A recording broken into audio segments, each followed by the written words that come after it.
जाकिर नाइक के NGO Islamic research foundation का licence renew करने के मामले में गड़बड़ी की गई और इस मामले में 4 गृह मंत्रालय के अधिकारियों को सस्पेंड कर दिया गया। जांच में सामने आया है कि जाकिर नाइक के खिलाफ जारी जांच के बावजूद उसके एनजीओ आईआरएफ के एफसीआरए लाइसेंस का रिन्यूअल किया गया। जाकिर नाइक पर युवाओं को आतंकी बनने के लिए उकसाने, विदेशों से फंड लेकर उसका इस्तेमाल कट्टरपंथी विचारों के प्रसार करने के आरोप हैं। गृह मंत्रालय के अधिकारियों पर हुई कार्रवाई को केंद्रीय गृह राज्य मंत्री किरण रिजिजू ने सही ठहराया है। जब भी कोई संगठन किसी भी केस में फंसते हैं तो उनको हम क्लियरेंस नहीं देते हैं रिन्यूअल के लिए और किसी चीज़ के लिए भी। तो हमारा अधिकारियों ने कुछ गलती किया तो उसके ऊपर में कार्रवाई हुआ है। हमने पहले भी कहा है कि जहाँ तक के अकाउंट्स का सवाल है, ये जो है ये अकाउंट्स जो है आईआरएफ के, ये हमेशा ऑडिट होते रहे हर साल, और इसकी जो है कुछ वक्त पहले ही एफसीआरए ऑफिशियल्स ने आकर के डिटेल इंस्पेक्शन किया था अकाउंट्स का और उनको कोई वायलेशन नहीं मिला उसमें, और इस वजह से उन्होंने सही से जो है इसका रिन्यूअल किया एफसीआरए का, उसमें कोई गलत नहीं है।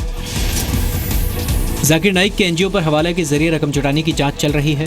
जाकिर नाइक पर अपने भाषणों के जरिए आतंकी गतिविधियों को बढ़ावा देने का आरोप है। ढाका में हुए आतंकी हमले के बाद बांग्लादेश ने जाकिर नाइक के पीस टीवी पर बैन लगा दिया था। ढाका आतंकी हमले के 2 आतंकी जाकिर नाइक के भाषणों से प्रभावित थे। लाइसेंस रिन्यू करने को लेकर सस्पेंड किए गए गृह मंत्रालय के अफसरों में 2 अंडर सेक्रेटरी हैं, 1 सेक्शन अफसर और 1 डेटा एंट्री ऑपरेटर है।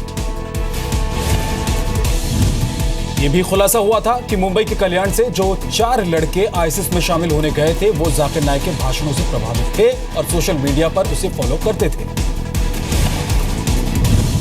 पाकिस्तान के पेशावर और मर्दान शहर को आतंकवादियों ने आज अपना निशाना बनाया। कुल 18 लोग मारे गए, 50 से ज्यादा घायल हुए। पहले पेशावर की क्रिश्चियन कॉलोनी में सुबह करीब 6 बजे 4 आतंकियों ने अंधाधुंध फायरिंग शुरू कर दी। हमले में 2 लोगों की मौत हो गई। जवाबी कार्रवाई में सुरक्षा बलों ने 4 आतंकियों को मार गिराया। खबरों के मुताबिक हमला करने वाले सुसाइड बॉम्बर थे। सभी ने सुसाइड जैकेट पहन रखी थी। कुछ देर बाद मर्दान में भी कोर्ट के बाहर 2 जोरदार धमाके हुए। बताया जा रहा है कि एक हमलावर ने खुद को धमाके से उड़ाने से पहले हैंड ग्रेनेड फेंका था। इसमें 12 लोगों की मौत हो गई। करीब 50 लोग घायल हो गए। मारे गए लोगों में ज्यादातर वकील थे। कुछ स्थानीय नागरिक और पुलिस के जवान भी मारे गए। पिछले कुछ साल में पाकिस्तान में कई बड़े आतंकी हमले हो चुके हैं। 8 अगस्त को बलूचिस्तान के क्वेटा में सिविल अस्पताल में धमाका हुआ था। 75 लोग मारे गए थे, 100 घायल हुए। 27 मार्च को लाहौर में ईस्टर के मौके पर ब्लास्ट हुआ था जिसमें 70 लोग मारे गए थे। पेशावर में दिसंबर 2014 में आर्मी स्कूल पर हुए हमले में करीब 150 बच्चे मारे गए थे। आंकड़ों के मुताबिक पाकिस्तान में 2016 में 99 धमाके हुए जिसमें करीब 300 लोग मारे गए, करीब 900 घायल हुए।